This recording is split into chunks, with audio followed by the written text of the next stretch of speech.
All right, guys, what's going on? SteelTwins coming back at you with another video. Week 3 predictions, man. Glad to have on back for another year of the predictions. H20Vanoss, a member of the Discord chat and a long subscriber of ours. We appreciate all that and appreciate him coming back on to the channel for Week 3 picks, man. How you doing, brother?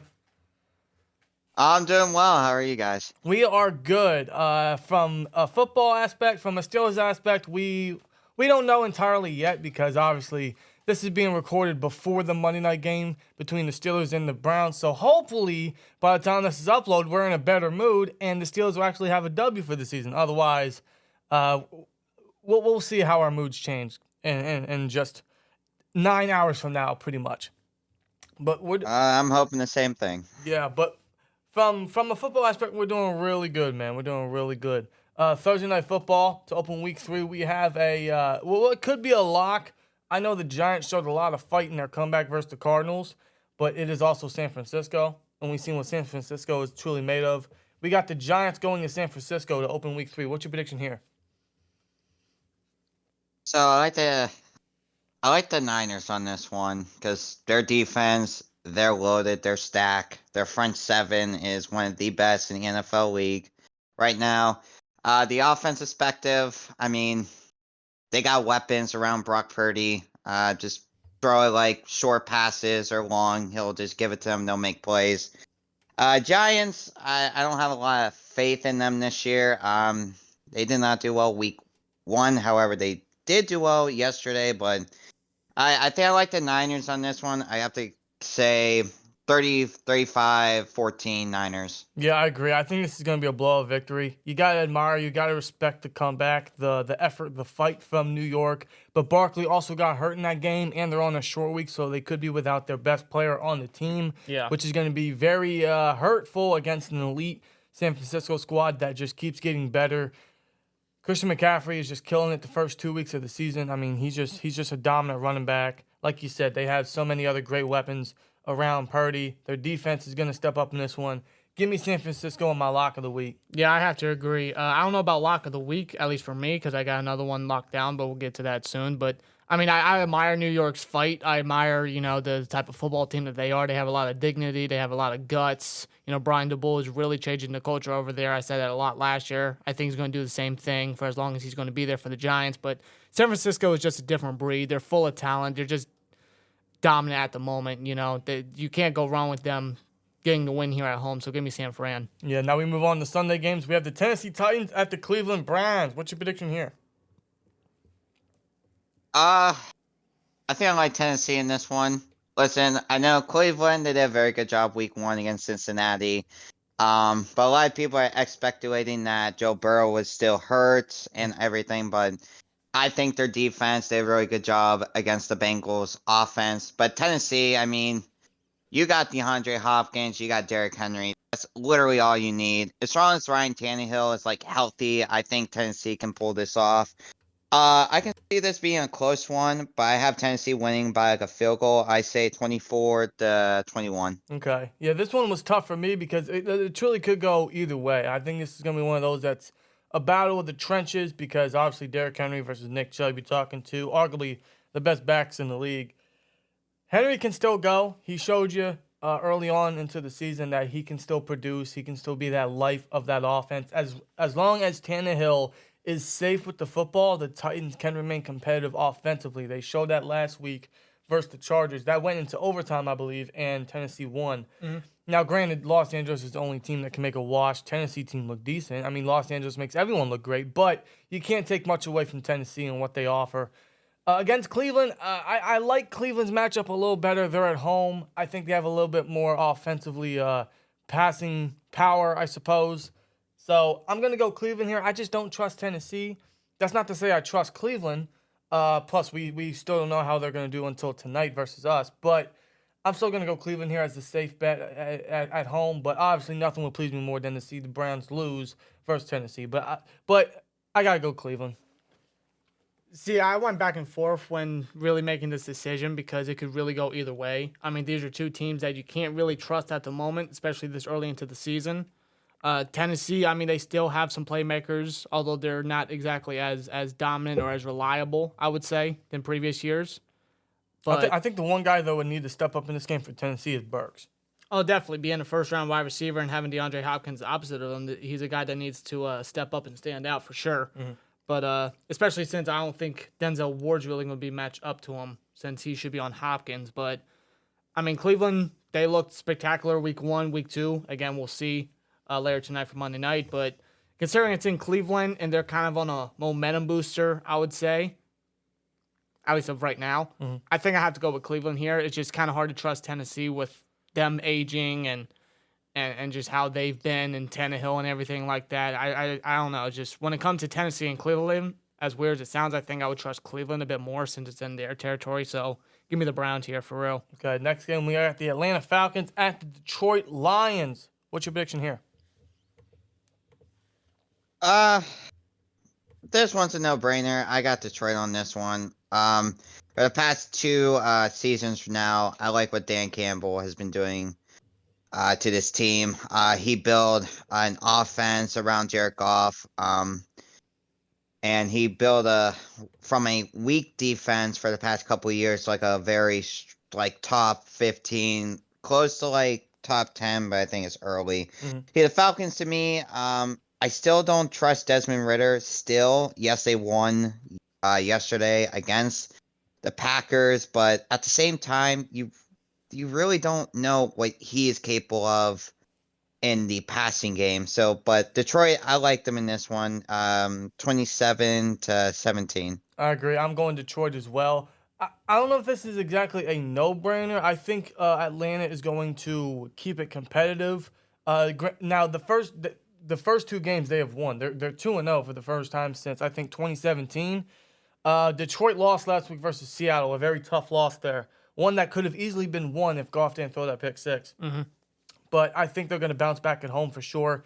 Atlanta will keep this competitive. They're going to use their ground game. They're going to try to keep Detroit's hot offense off the field. This is going to be a nice battle between Bijan Robinson and Jahmyr Gibbs, 2 of the top running backs of this rookie class. I'd like to see Gibbs get involved more with Detroit. I think that's kind of that would make up for their lack of an additional receiver. They only have St. Brown, and that's really it in the passing game. But I'm still gonna go Detroit here. Atlanta did look good yesterday versus the Packers. Granted, the Packers were without Aaron Jones, Christian Watson, and David Bakhtiari, and the Packers still almost won that. So, with that being said, I'm going to go Detroit here. Now, I'll give Atlanta credit. It's actually pretty surprising to me that they're 2-0 to start the season. It's actually not bad, considering how Ridder's been looking in the offense. You know, they're slowly but surely they're starting to gel with Arthur Smith, the head coach. But Detroit, you know, you can just sense a different vibe this year in the team. They knocked off the Chiefs. Granted, they didn't have Chris Jones and Travis Kelce. Nonetheless, they went into Kansas City and got a big win. And they went into overtime with the Seahawks, which was a great game. That was a fun game to watch. And Detroit, you know, they're going to stay in Detroit. And looking after a tough loss against Seattle, they're definitely going to want a big bounce back. Like Dan said, I think this would be a battle of the trenches with them trying to get the running game going. David Montgomery for Detroit is expected to be out a couple weeks with the injury he sustained. Okay, yeah, so they got to get Gibbs going now. So it will be literally the 2 rookie running backs, the 2 first-round rookie running backs going at it for sure, and that should be a fun game. But I think Detroit gets the win here. You know, Atlanta can't remain undefeated forever. If there's one team that can knock them off, it's definitely Detroit. I just feel like Atlanta has a ceiling. Like, they have their limit. You know what I mean? And eventually, you know, that ceiling will hit them. Right. And it could be week 3. But next game, we got the New Orleans Saints at the Green Bay Packers. If Green Bay gets their targets back, if they get Jones, if they get Watson for the first time, if they get Bakhtiari, they could have a favorable matchup. But New Orleans, man, I like their potential. But what's your prediction in this one? I think this is going to be a close game that everyone expected to be. But to be truthful, I got New Orleans over the Packers. I think getting Derek Carr was a good thing for them this season. Michael Thomas, I mean, I don't know how good he's been doing lately. Is he hurt or is he healthy? Like, did he play his last 2 games? I'm not really sure. He has been healthy so far. I know they played tonight as well, along with our Steelers versus the Browns, but he has been healthy. Okay. So, I mean, if I see their offense to me is still a little weak on the Saints side. I think Packers is better than the Saints offense, but I think the Saints defense can try to like contain Jordan Love in that offense if everyone is like healthy on that side of the ball. But in any case, Day, I think the Saints can pull off a win. I do have them going overtime in this game. Give me the Saints 23-20. Yeah, I agree. I think this is definitely going to be a little defensive with some offensive splashes because each team does have their guys that can definitely ball out in this one. I know the Saints' run defense is always really good. It's been good for many years now. So even if they get Aaron Jones back, the Packers are still going to have to try to do something to try to get a run game going with them and Dillon. Otherwise, it's going to lean a lot on Jordan Love with his targets. Now, Jordan Love has looked pretty decent to start the year. 6 touchdowns, 0 picks thus far. He had 3 last week versus the Falcons. In fact, I was very impressed with Jordan Love yesterday versus the Falcons because he showed a lot of potential, especially with the receivers he had and who he was without, and he still almost led them to a victory. And I think because of that, that's why I'm going with Green Bay here, although I really do like New Orleans' potential. I love that Derek Carr went over there to change the scenery for him. Jamal Williams has always been a good running back. You got Olave, Michael Thomas, Juwan Johnson at tight end. Like, he has a lot of weapons around him to definitely be kind of contended. And I think they are the lock for that division. I could be wrong, but based on who else they have, I know the Bucs are looking good. Falcons are 2-0, right? The Panthers are the Panthers, but New Orleans looks like the most complete team, the most experienced team in that division. So as long as they continue to look good, I think they'll be pretty competitive and could have a playoff run. But I'm still going to go with the Packers here. I like their game a little more, and I was impressed with what they did last week in a loss. It was a hell of an effort in a loss, I would say, but I'm going to go Green Bay. But I wouldn't be surprised if you're right in your prediction with New Orleans. This is definitely one of those tough ones that can go either way. Yeah, definitely for sure. This matchup should be really good. You know, both these teams are arguably playoff caliber if they truly live up to the potential. Derek Carr for the Saints just seems to be a new lease on life as of week 1, week 2. Obviously, will be determined.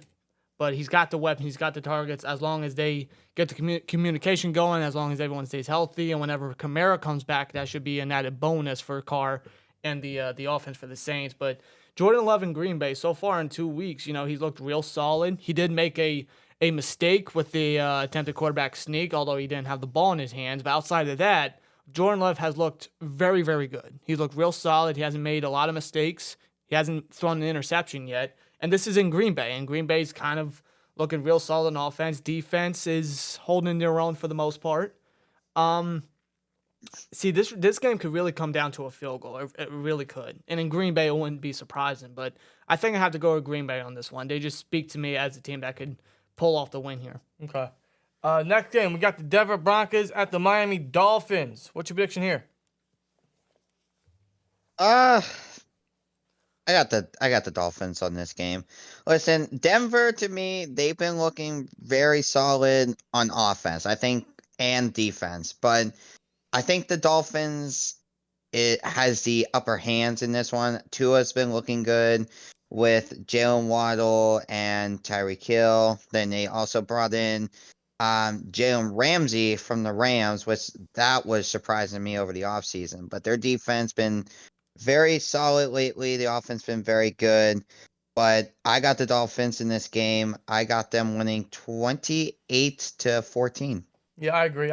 Dolphins are definitely going to win this. I mean, Denver might remain competitive, but seeing how they literally choked away a 3-score lead to the Commanders, to Sam Howell and the Commanders last week, and granted, they almost won. They almost tied the game, went into overtime with that crazy Hail Mary.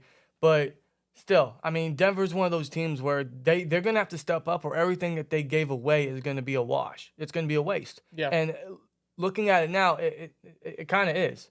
And it's hard to not look any other way because that's how Denver's come off. I mean, they don't have much to offer. They don't. I mean, they have talent there. They have the capability to be a contending team. It doesn't come off the screen that way. They come off as just a sloppy team, a very, very underwhelming squad. And with that being said, yeah, Miami's looking like one of the more complete teams in the AFC. Their offense is so overpowered. Then they got Mostert in the backfield, who's a silent weapon. So yeah, give me Miami. I gotta agree with you. Yeah, now Denver, at least from what I've seen the past 2 weeks, although they haven't won a game yet, they have looked a little bit more complete and a little bit more safer, especially with Sean Payton now at head coach. And Russell Wilson has looked a little bit better compared to last year. You're right. But something's just not striking with Denver. I mean, for you to blow a lead that big at home to the Commanders and Sam Howell and Ron Rivera, I mean, that's pretty disappointing. That's pretty disappointing right there. Miami is just looking real good. Tua and Tyreek are just connecting. Waddle and Tua are looking real good. They're getting a running game going. Raheem Mostert had a good game last Sunday night against the Patriots. Their defense is really holding their own. Javon Holland, Bradley Chubb, Xavier Howard, guys like that. You know, they got a lot of star power. They got a lot of talent. Miami's just looking real good. And considering the fact this is in Miami, I mean, Miami just seems like the big favorite right here. And like Vanoss said, they got Jalen Ramsey, but he's on IR for now. So once they get him, they will be truly complete. Yeah. Yeah, big time. And now a matchup, though, for this game that I will be interested in watching is Tyreek Hill and Patrick Surtain. That'll be good. That should be really good. But nonetheless, I think Miami gets the win here. Yeah, agreed. I mean, Miami's just looking really good right now. Next game, we got the Choke Bowl. We got the Los Angeles Chargers at the Minnesota Vikings. Man, these two have a great history of just not closing out football games. Los Angeles is very evident of that. What's your prediction here? I got the LA Chargers winning this game. Listen, I understand both team has been looking very solid so far this season. They just haven't, like you guys said, they haven't finished the game to put it away. But I think the Chargers, I think they can get their first win of the season. Justin Herbert, to me, he's not a bad quarterback. I don't know what's going on with the Chargers lately. I thought they would go at least 2-0 this year, but I have the Chargers win their first game here. I have them winning 26-24. Okay, yeah, this is definitely one of those ones that could go either way. I think this is going to be one of those high-scoring battles just because both offenses are so great. They have so many weapons they could feed the ball to. Plus, Austin Eckler could be back for the Chargers. Yeah. And Minnesota's passing offense is just super deadly. I mean, Jay Jettas is just, back-to-back 100-plus yard games. Jordan Addison's looking great. He's had 2 touchdowns his first 2 games. So this is definitely going to be one of those offensively powered games. They both don't have a win yet, surprisingly, and they both are very good teams. But who's going to get their first win? It's more of like, who do you trust more? Who do you trust more to hold a lead, or who do you trust more to get more points and not fumble it? I mean, that's the thing. These two teams both have a poor reputation of such that. So with that being said, it could be the Chargers, especially since they have a more complete offense. I mean, the Vikings have no rushing offense. I know they got rid of Cook. They have Madison. He hasn't been able to get anything going. That could change versus the Chargers. I don't think that's necessarily his fault, though. I think within the past 2 weeks, he's had a total of 19 carries in 2 weeks. I wouldn't say that's necessarily his fault. Okay. If I'm going to be real here. Now, the big part of that could be because of Minnesota's defense. Outside of Daniil Hunter and Harrison Smith, off the top of my head, I don't know who the heck they got on defense. Their defense hasn't really helped them a lot. Hasn't helped their offense a lot big time.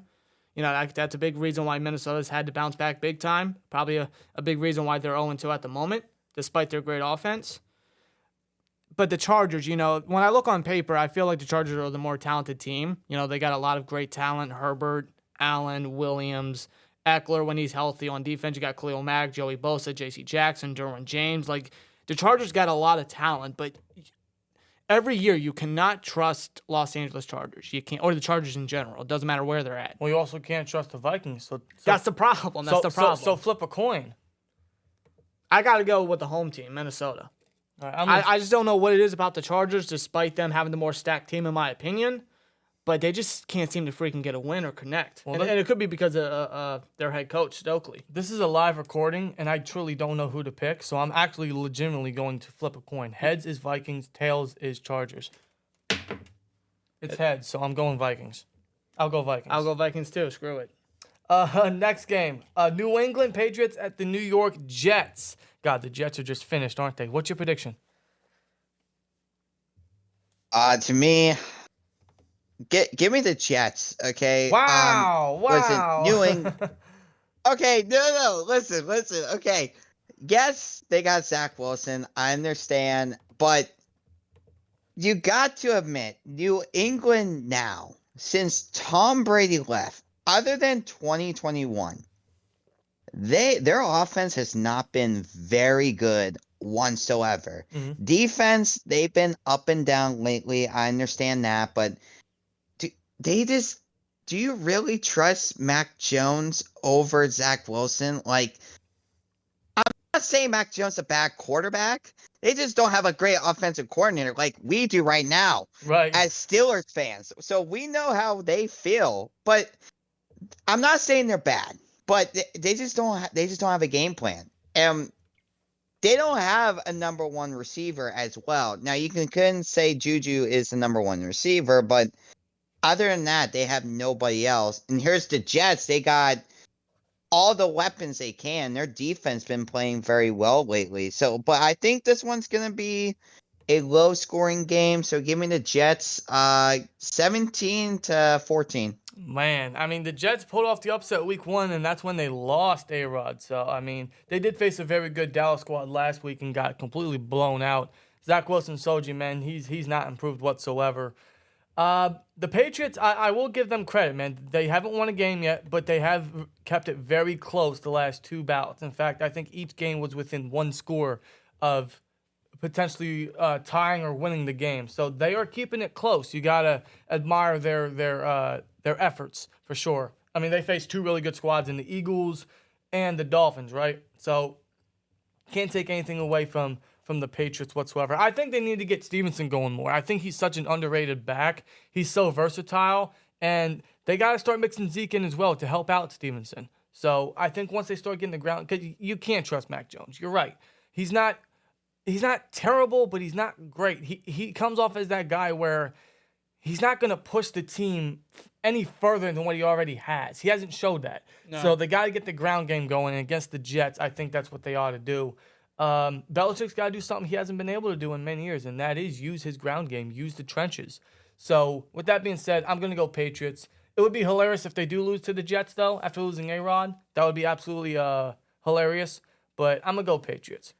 Yeah, see, I mean, the Patriots the past 2 weeks, they're 0-2 for the first time since, was it 2001, I want to say, something like that. Really? Real early in Belichick's New England coaching career. But wow. The 2 losses that they sustained were pretty much heartbreaking. Week 1, I don't think the receiver got 2 hands or 2 feet in bounds, or maybe didn't have full possession. I can't remember. Nonetheless, it was ruled an incompletion against Philly. And then last night, against Miami, Cole Strange was just a hairline short of the first down. That's why they call it a game of inches. Yeah, exactly. But, the Jets, I mean, they lost brutally to Dallas. The defense tries what they can. They really do. Their defense is great, but with Zach Wilson at quarterback, there's only so much that they can do.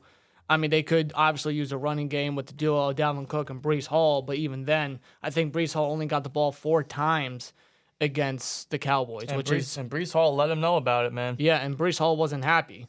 He should be. I mean, every time the guy gets the ball, magic happens. Positive things happen for the offense. He had 5 yards of 20 yards or more alone in week 1 versus the Bills. Yeah, so it's like the Jets got to figure something out there. Maybe they trade for a quarterback. Maybe they, maybe they sign a quarterback. I don't know. I don't know if Wilson's really going to be the guy to go for the whole season. Probably not. Or just use the ground game. Exactly, No, but New England, they're looking for a win. And Belichick against the Jets, he always has a thing about the Jets. Maybe it's back since the Jets wrongfully fired him. Maybe something about the Jets Belichick just doesn't like. Well, let's not forget, man, he gave us the 14th pick so we could trade up in front of the Jets. Yeah, and he did to draft Roger Jones. To simply screw the Jets over. Yeah, he could according to reports. He had bigger offers. He could have gotten another day 2 pick, but instead he welcomed the 1st and the 4th just to stick it to the Jets. So to go to New York and rain on their parade even more after A-Rod's injury and losing to Dallas, Belichick's going to do what he's going to do, despite the mishaps that the Patriots have on offense with Mac Jones at quarterback. He's not really clutch, despite the comeback attempts. He's not really a clutch quarterback as of right now. I don't know who their number 1 is. I don't think it's Juju. I don't think it's Kendrick Bourne. I don't think it's anybody on their roster. Devontae Parker at this point. That's Hunter not, Henry. That's not even a good thing. But I think regardless, I think somehow in a heavily defensive bout, I think New England gets the win. Yeah. Next game, we got the Buffalo Bills at the Washington Commanders. What's your prediction here, man? I got the Buffalo Bills here.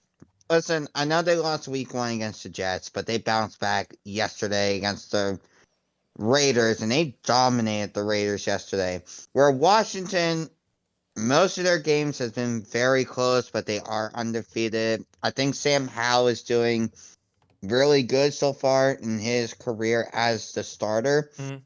But you can't bet on the Bills at this point. Yes, they lost week 1, but I think they're going to have like a win streak going on. Now, Josh Allen does not look good, but at the same time, it's the Bills, so I have them winning 38-20. Okay. Yeah, I gotta go with the Bills. They had a very convincing comeback victory versus the Raiders. Was it 38-10 they won? Very convincing. Josh Allen was safe with the football after an atrocious week 1 game, literally giving the Jets the win. The Commanders are 2-0 for the first time since 2011 when Rex Grossman, yes, that Rex Grossman was their quarterback. So they are on a little bit of a momentum boost, I suppose, man. You know, new change of scenery, new ownership, new OC, new quarterback. So they got every reason to be a little excited, a little more confident heading into this bout as they host the Bills. But Washington's going to keep it competitive. I think so. I think they're going to use their ground game to try to limit the Bills and try to keep their offense off the field, right? I think Bieniemy and Rex, what's his name? Their head coach, Ron Rivera, Ron Rivera is going to, make it a competitive bout, but I think Bills are just the more complete team. And Washington, although showing decent potential early on, they're just not there yet. They're not there to hang with an elite team like the Bills yet. So I got to agree with your prediction. I'm going Bills. Yeah, just like Atlanta, Washington, they got a new quarterback in town, a young quarterback, promising offense with targets and everything like that, and a new OC and assistant head coach in Bieniemy.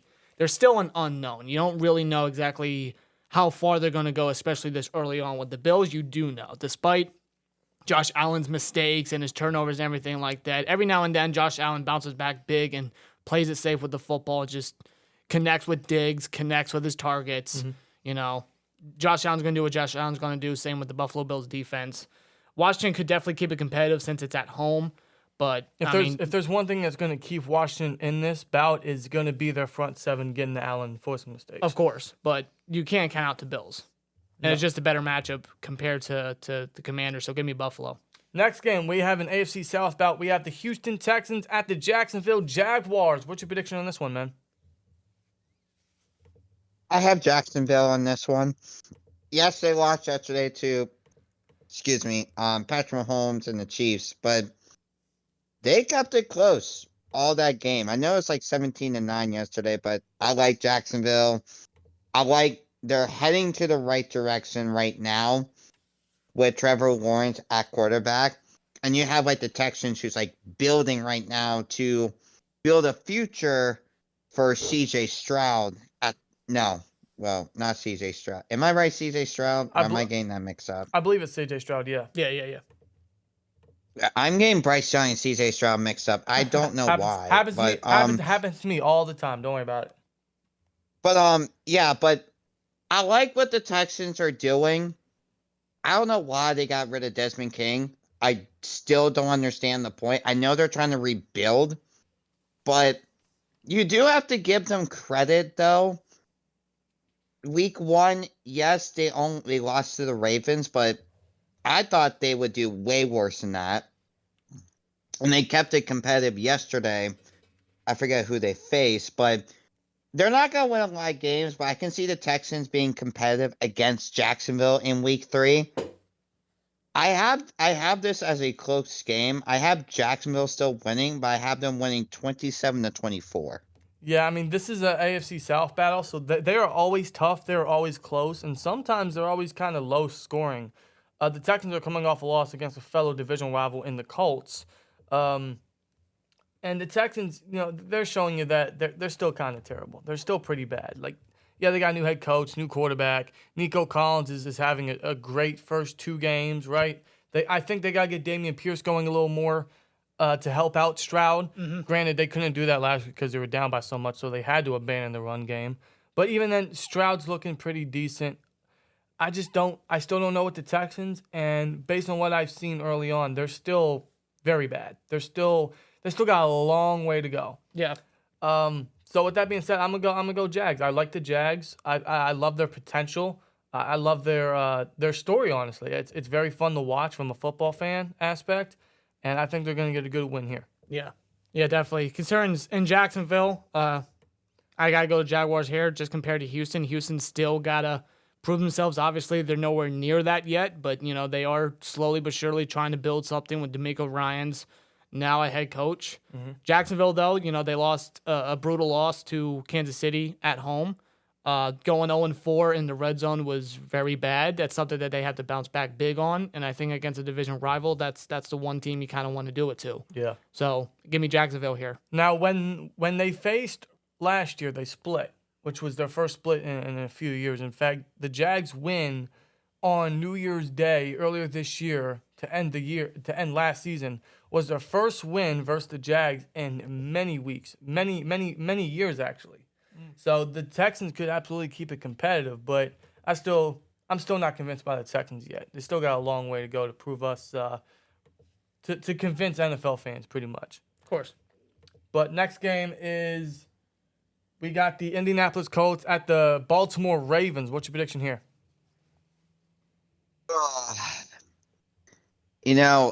I hate saying this so much. I have to give it to Baltimore. I hate saying this, but Baltimore is a better team than the Colts. We don't know how long.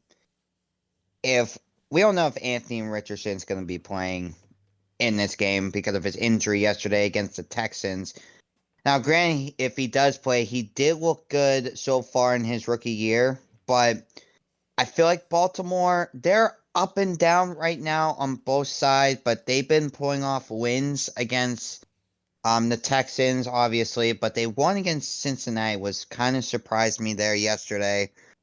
But I do like Baltimore in this one. I hate saying that, but I think they'll win it 25-17. Yeah, I mean, the Colts are the Colts, I suppose. I agree. I don't know if Anthony Richardson's going to be off concussion protocol. He might, but with quarterbacks and in that injury, they're going to be super precautious. If not, Gardner Minshew still looked good last week when he had to step in against a Baltimore defense that might be getting Marlon Humphrey back. They could be getting Marcus Williams back, but I'm still going to go Baltimore regardless. Baltimore's the better team, and you just can't ever go with the Colts in any situation. So, yeah, Baltimore for sure. I totally get what you mean by that. And it is in Baltimore, but I'm going to go upset alert, quote unquote. You're going upset. I'm going upset. Wow. Whether it's Gardner in there or Anthony Richardson in there, obviously the better matchup is Anthony Richardson versus Lamar Jackson, of course. But I think despite who's in at quarterback, the Colts will keep it competitive. And I think Baltimore could actually lose in Baltimore. Wow. If I'm being real here. Every year Baltimore tends to lose to a team like this early on in the season. There tends to be a very off game, or off, quote unquote, with Lamar Jackson and the Ravens. They're on a good momentum boost as of right now, but I can see the team like the Colts and Frank Reich come in and get the win. Okay. And I'm going to go with the Colts here. Well, if the Colts want to beat the Ravens, they got to beat them at their own game, and that is using Richardson's legs. So we'll see. Yeah. That'll be interesting, though. Next game, we got the Carolina Panthers at the Seattle Seahawks. Seahawks coming off a victory versus the Lions last week in overtime. So what's your prediction? I like Seattle here. Listen, Carolina is basically like the Texans. They're trying to rebuild behind with Bryce Young at the moment. I mean, Bryce Young, he did struggle during the preseason, but he's getting used to the flow of the game and everything. He looks pretty solid so far, but I think Geno Smith and the offense of Seattle and the defense, with Bobby Wagner, I think they're going to make sure they get to Bryce Young very quickly to make sure they don't move the ball down very well in this game. So I have to Seattle here in a huge win here. 40-17. Yeah, it's going to be something very, very much like that because the Panthers are terrible. I mean, I know they have a game tonight versus the Saints. This is being recorded obviously before that, but there's no way you look at this matchup and you're thinking that Carolina has any chance. I know it's any given Sunday, but you can't go with Carolina. They don't have much. They don't have anything. They don't have anything to surround Bryce Young with yet. So you can't favor the Panthers here. Honestly, this could be an arguable lock of the week. Seattle for sure. Seattle at home? Yeah, absolutely. Yeah, no doubt in my mind. Seattle just has a better roster. Geno Smith is looking real solid in his first 2 weeks again, connecting with Metcalf and Tyler Lockett. Kenneth Walker could have another 2 touchdown Walker's game. just a touchdown magnet. You keep giving that guy the ball, he's going to make magic happen. He was a standout rookie last year when healthy. Their defense is just gelling together, even with the rookies that they got with Devin Witherspoon and guys like that. Bobby Wagner's back in town with Jordan Brooks. I mean, that secondary, the safety duo right there that they got whenever Jamal Adams comes in. I mean, Seattle's looking real solid. Real solid. They got a big win like they needed to after losing to the Rams in week 1. Give me Seattle. Yeah, totally. Next game. This is going to be interesting, and I think this is going to be a true test for Chicago and a big test for Justin Fields. We got Chicago in Arrowhead facing Kansas City, man. What's your prediction here? Oh, I'm going to flip the card here. I got an upset alert in this game. Give me Chicago over Kansas City. Now, this is what I'm going to say about Kansas City. Yes, they have Andy Reid as their head coach. Yes, they got Patrick Mahomes as their quarterback. Yes, they got Chris Jones as their starting defensive tackle on the defense. And yes, they got Travis Kelce. That's basically it. That's all they have. Kansas City has no number 1 receiver beside Travis Kelce. I mean, they have a good, decent running game for them, but the offensive line is like their strength right now. But they have not been playing very well lately on offense. Defensively, they've been playing very good lately. I don't think Kansas City is gonna have a good season. I think they're gonna make the playoffs still, but I don't think they play very well. Now I know it's early, and this is week 3 coming in, but I just like Chicago's ability to let Justin Jefferson. Oh my God, Justin Fields. Sorry, let him do what he likes to do. Try to get his guys open and run the ball. So if they do that, and then their defense contain Patrick Mahomes, I can see Chicago playing an upset here. I have them winning 20-17 in this game. I can respect it. And you know what? Kansas City hasn't looked as threatening as they normally do. And that might be due to the lack of receivers. But yeah, Kansas City, I mean, not once this season so far have they had more than, 3 scores or somewhat in a game? They have had no more than 20 points in a game yet this season, which is, with Patrick Mahomes at quarterback, a little different. Now, against Chicago, it's probably their best bet because Chicago is still a huge mystery and still one of those teams where they haven't shown they can hang with an elite team yet. Now, they could here. I mean, Matt Nagy's going up against his former team, and, he's going to want to, I guess, scheme up something very nice against Chicago, or this could be a revenge game for Chicago in Arrowhead here. So that's gonna be a nice little story there. I think they got to get Justin Fields going with his legs because he has not shown anything crazy as a passer, as a quarterback with his arm. He showed some of that last year. He got some additional receivers this time around. I think he has a better line this year, but they just haven't shown much offensive power, which is a little disappointing. They invested a lot, and they haven't showcased that. Against Kansas City, they can.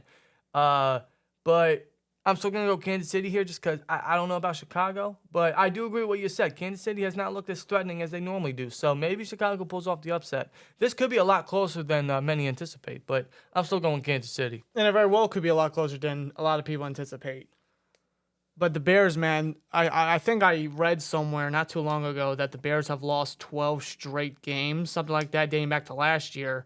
And I think in each of those games, their defense has given up 25 or more points. Really? Yeah, and if there's a team that Kansas City is looking to gain some momentum and gel better on offense and get some people going, It is against the Bears, especially with Matt Nagy, former Chicago head coach, being the OC. Yeah, he's going to have a chip on his shoulder. Now, there's obviously a drastic difference already within 2 weeks of what Bieniemy brought and what Matt Nagy now brings. But, Mahomes is still going to be at quarterback, of course, and Travis Kelce's getting healthier.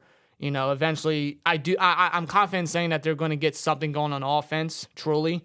And against the Bears, I think that would be a great start to do it, especially what I just stated with their defense. And you're right about that because I literally just checked. The last time the Bears have not allowed more than 20 or 25 points was last year in Week 6 versus the Commanders on Thursday night, where they still lost 12-7. Yeah. Oof. Yeah, that's not even good. And to start the season, even if it is 2 weeks, Fields hasn't really taken that next step exactly. If he threw less interceptions and connected with his targets a bit more, maybe I would feel more confident in Fields showing off against the Chiefs. But I just don't know what's going on there in Chicago. I don't know what's going on with Fields. He has more targets with DJ Moore added, Darnell Mooney. That connection's still going. I'm not even going to mention Claypool in that offense. Forget about that. No. Granted, he had a touchdown last week, but nonetheless. Oh, poor Claypool. Nonetheless, Fields has a lot more weapons around him. He can really get something going. I just don't know if it's their coordinator or if it's just him. Like something's because everyone says Chicago is the graveyard for quarterbacks, and they're right, but you got to put some blame on the quarterback himself. And Fields has not shown any progression as an NFL quarterback. No, he's already thrown, I think, 4 interceptions within the first 2 weeks. Yeah, it's very disappointing. Yeah. And Fields was a phenomenal prospect coming out of the Buckeyes. I mean, he really was. And what he showcased last year, was really promising. But and again, it's only 2 weeks, of course, for Fields. But he's gonna have to use his legs in this one. But I don't think that's going to be enough. For my lock of the week, I got to go Kansas City. Okay. There's a game for Kansas City to really build something and get something going for the season. It's definitely against Chicago. Yeah. Next game, we have another potential lock of the week candidate. We have the Dallas Cowboys at the Arizona Cardinals. What's your prediction here? I got the Dallas Cowboys on this one. It's going to be close because I like what the Cardinals have been doing so far. The game against Commanders and the game against the Giants yesterday, they've been keeping competitive even without Kyler Murray. But the only disappointing part, they were winning against the Giants yesterday, so big, but then they just gave up a lot of points against the Giants, which kind of ticked me off there because I really wanted Josh Dobbs to win for their first game of the year with the Cardinals. But facing the Dallas Cowboys, it is going to be hard with Dak Prescott, Tony Pollard, Lamb on that side. The defensive side, you got so much talent on that defense, but I think it's gonna be closer than everyone anticipates in this game. So give me Dallas, 35-32. Okay, it could be a lot closer than anticipated. I mean, it is in Arizona, but Dallas has also outscored their opponents 70-10. Both New York teams, by the way. They both have been very convincing wins. Granted, they are both terrible teams, and they're facing another terrible team in the Cardinals, who just gave up originally a 20-0 lead and then a 28-7 lead. They were up 28-7 with 3 minutes left in the third quarter, and they let Daniel Jones to come back from that deficit, from a 3-score deficit, and win 31-28. And I feel bad for my boy Josh Dobbs, man. I've always loved Dobbs. He had a great game last week, right? James Conner's still looking good, looking productive in the backfield.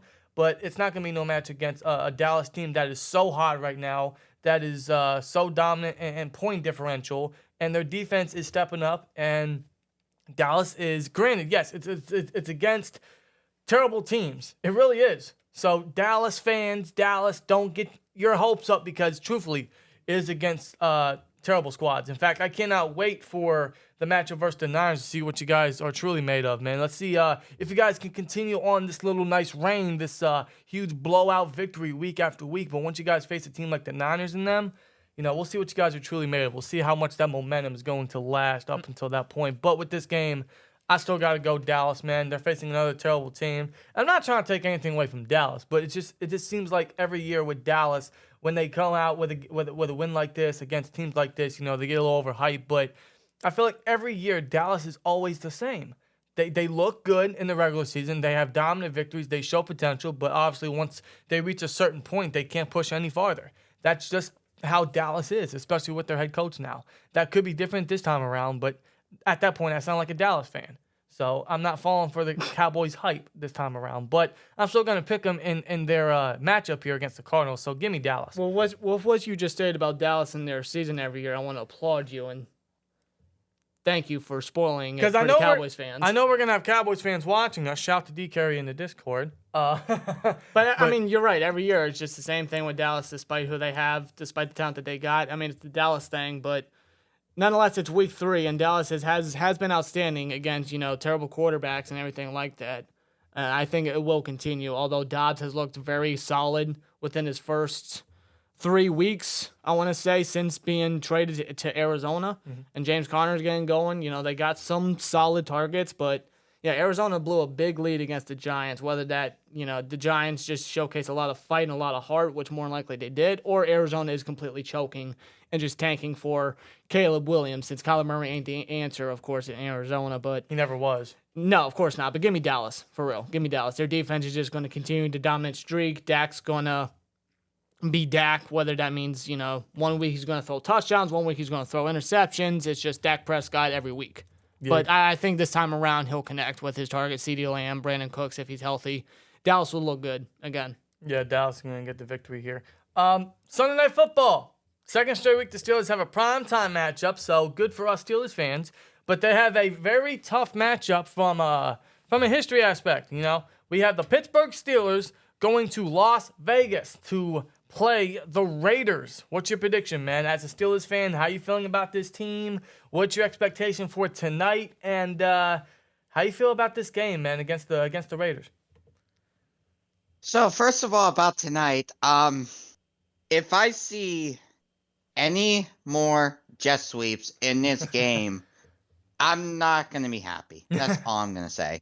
But other than that, yes, all Steelers fans, I agree with you. Matt Canada sucks. I truly understand. He sucks so bad.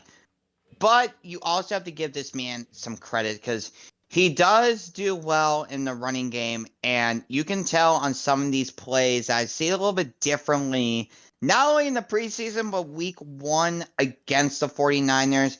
I've seen a few different style of offensive plays that they're trying to do, trying to attack the middle, down the field a little bit more, but it's just Kenny Pickett did not look good week 1. And listen, if you are talking bad or talking crap about Kenny Pickett week 1, starting to bench him on Twitter, listen, you're not a true Steelers fan, okay?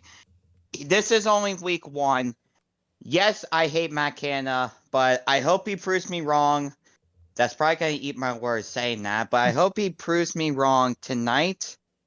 And I'm hoping Kenny Pickett in that offense try to get something going against Cleveland's best defensive backs and their front 7. But for this game against the Raiders, I like the Steelers matchup here. I think they can pull off a win in Las Vegas because finally they're not in Oakland, because we know the history. We do not do well over there when we play them at their stadium in Oakland. But this is the first time we're facing them in Las Vegas, and I think the Steelers are going to pull a win against the Raiders. Yes, they got using Josh Jacobs, Javonte Adams, Hunter Renfrow, but they got Jimmy G.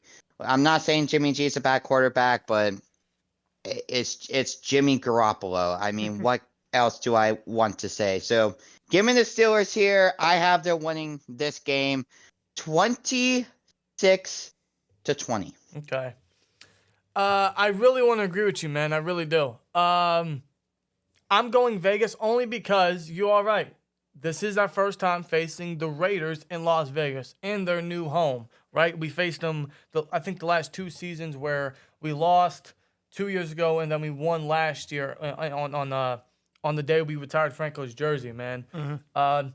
One of Kenny's greatest game-winning drives to Pickens, right? That was his first of what would be 2 straight primetime games where he had a game-winning drive. Now, could that reoccur not only tonight but next week? I think that would be great, man. History likes to repeat itself, but because of that, You know, the Steelers have not beaten the Raiders in their own stadium since 1995.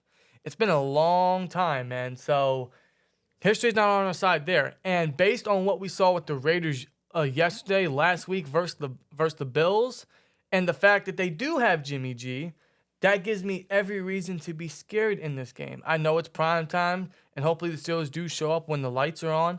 But based on that history, it's not looking good on our side, man. So in this game, I really want to go Pittsburgh here. I truly do. And Vegas is still not all there yet. They have a terrible head coach. Jimmy G is a bridge at this point. They have great weapons, right? Their defense can be something with Crosby and Chandler Jones, and we all know what's going on with that. But nonetheless, I'm going to go Vegas here because I don't like our history there, and it's just something about not only playing them in their own stadium, but playing above average quarterbacks. It's just it's not something that Mike Tomlin game plans against well. Right. So with that being said, I hate to do it, and I've predicted in every single predictions thus far this year. I have predicted against the Steelers, which is weird. It's weird, and I hate that I'm doing that, but I got to be realistic here, man. I could be very wrong. Obviously, I hope I'm wrong, but I'm going to go Vegas in this one.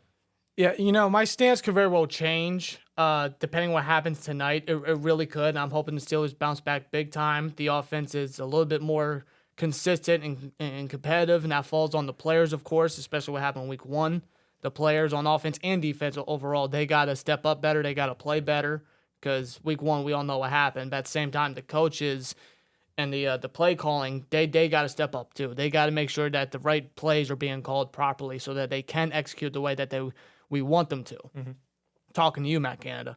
My stance could very well change depending what happens tonight against Cleveland.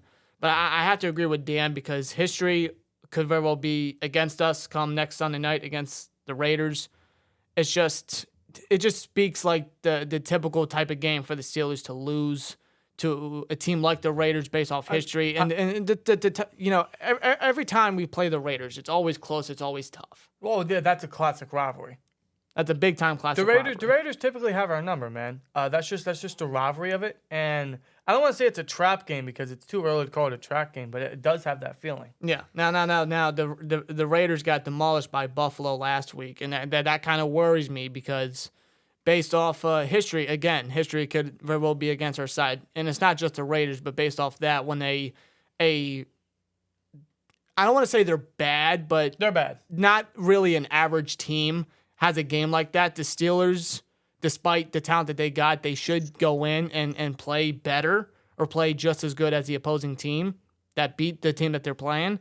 But then they don't. They kind of underplay, and then they end up losing. You know what I mean? Mm. That just tends to be the tendency for the Steelers, and I kind of hate that. This is also our first away game of the year, and we got to travel all the way to the south side. On a short week. On a short week, too. Yeah, we got to travel all the way to the other side of the country, essentially. And I hate to predict against the Steelers. I really do. Again, my stance could very well change. I hope that's the case for real. I want to let that be very clear. But I think the Raiders may actually come out with a victory. Well, we obviously hope we're wrong. We hope Vanoss is right. In fact, if he is right, then he's the only one that would have predicted us to win. So, obviously, we hope that's the case, and we'll see if that comes true. But obviously, if we keep getting the same thing week in, week out, then the game plan against us is very easy. I mean, coaches have already exploited that many times. But hopefully this time around it'll be different. But we move on to Monday night, where we have a doubleheader Monday night game for the second straight week, which I think should be a common occurrence. I know they're on at the same time, but still, I feel like this should be the new thing instead of Thursday night. No one likes Thursday night games. We know why they do it. We know what it's for, but no one likes it. Just do doubleheader Monday night, and it's a lot funner for the NFL audience. We got the Eagles at the Bucks. What's your prediction here? Philadelphia in this matchup against Tampa Bay. Listen, Tampa Bay has been doing very good so far. They're 2-0, but it is early, and they're facing a tougher matchup against Philadelphia. Now, granted, Philadelphia's defense been playing very well lately. The offense, however, they've been starting slow in their offensive scheme, but I feel like the game is where they're going to be picking up where they left off last year when they went on a Super Bowl run but obviously they lost to Patrick Mahomes in Kansas City last year. But I like Philadelphia in this matchup. I think this one will also be close, but not as close as everyone thought it would be, because I have them winning this game 30-27. Yeah, I mean, honestly, when you look at Philly and their last 2 weeks, each game has been very close. It's been within one score, which is not as dominant as the Eagles were last year. So, and you got to give credit to the Bucs, man. You got to give credit to even, dare I say, Baker Mayfield. The man has been clean. No turnovers, only 3 touchdowns, but him and Mike Evans are killing it the first 2 weeks. It's like Baker has a new lease on life in Tampa, and they are 2-0. We're looking at two teams that are 2-0 heading into Monday night. I mean, that is wild. Now, granted, when you look at both these teams, you favor the Eagles more, and that's why I got to agree with your prediction. I'm going Eagles. But the Bucs might keep it competitive, man. Their defense is still very good. They might be able to slow down Hurts in that offense. But, yeah, I got to go Eagles in this one. I got to admit, Baker's looked real solid the past 2 weeks. I don't think he's turned the ball over much. I don't think he's thrown an interception yet. Correct me if I'm wrong, but he's connecting with Mike Evans. Mike Evans has been playing lights out the past 2 weeks, especially last week. Chris Godwin.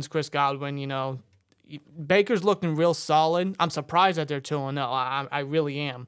But Philly's no joke. Philly's a dominant team. They're a team that could very well go back to the Super Bowl if they keep up the momentum, if they remain consistent with Hurts and talent that is surrounding them in the front seven and the defense in general for Philly. But I think the front seven is what's really going to eat up Baker, because we all know when Baker's under pressure, that's when the real Baker Mayfield comes out. And that could be evident in this one. Tampa Bay's O-line is bruised up. It's weak. It's not really reliable.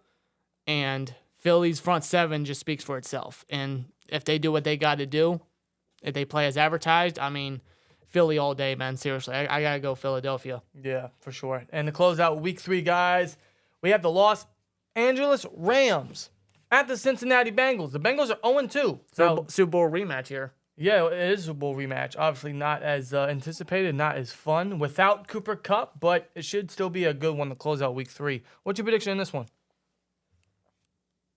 To be honest with you, this one can go either way in this game. Obviously, the Rams, like you guys say, they're going to be out one of their star player, Cooper Kupp, in this game, but I think as long as the Rams defense can now they don't look the best, but they got Aaron Donald. I mean, the guy is so good in his position now, and he's like one of the best defensive players in the NFL right now. And the Bengals offensive line has not been playing very solid lately, even with the addition of Orlando Brown Jr. This offseason. Their offensive line altogether have not been looking very well. Now, Joe Burrow yesterday looked a lot better against the Baltimore Ravens, but they're saying that his injury is probably gotten worse when he got hurt during practice a couple months ago. So I can see this game going either way in this one. I mean, both of them did went to the Super Bowl 2 years ago, but Cincinnati, they have not been playing very well lately. Joe Burrow did play a lot better last week than he did week 1. Now for the Rams, they're going to be playing without Cooper Kupp, but they do have Aaron Donald. I'm not saying the Rams are bad. I just don't think they're good enough as the moment right now, because they don't have enough talent on the defensive side. And I think the Bengals can take advantage. I feel like Matt Stafford and that offense is going to try their best to keep this competitive. I don't like saying this, but I have Cincinnati win this one 17-16. Yeah, I mean, obviously these two teams aren't what they used to be. They aren't the same Super Bowl caliber teams that we saw just a few short years ago, which was definitely one of the more fun Super Bowl matchups in recent years. But the Bengals, man, I don't know what is going on with them. I don't know what's going on with Joe Burrow, man. The man just got paid how much, man? Some of the highest paid in NFL history. A lot of guaranteed money, and he has done nothing to open the year. And there was no excuses last week, because I know it was AFC North football, but the Ravens were without some secondary pieces, and they still couldn't get nothing going. No. They couldn't get nothing going whatsoever, man. And they're 0-2, just like they were last year. and obviously they rebounded. But something about the Bengals this year, man, they're just not stepping up. Now, this is the game they could do it. I know the Rams defense doesn't really have a lot to offer outside of Aaron Donald and maybe Ernest Jones and guys like that, right? They still don't have a lot to offer. So if there's a game for Burrow and the offense to rebound and start to, get back onto their hot streak, it would be in this one. But I don't want to underestimate the Rams, man. Sean McVay knows Zach Taylor very well. I mean, he came from his coaching tree. This is literally teacher versus student all over again in prime time. So this is going to be one of those very fun matchups. This is going to be very close. This could be nicely offensively powered towards the end of the game. Shout out to Puka Nacua, I think is his name, right? I mean, was he a 5th-round rookie? He's making NFL history. The first rookie in NFL history to have his first 2 games with 10 catches and over 100 yards in each game. He has the most catches in his first 2 games in NFL history by a rookie receiver with 25. Yeah. The guy is making history without Cooper Kupp. He is literally stepping up in that Cooper Kupp role, so shout to him. And not just him, but Tutu Atwell. Tutu Atwell stepping up. He has almost 200 yards in the first 2 games, showing his big speed and big playability.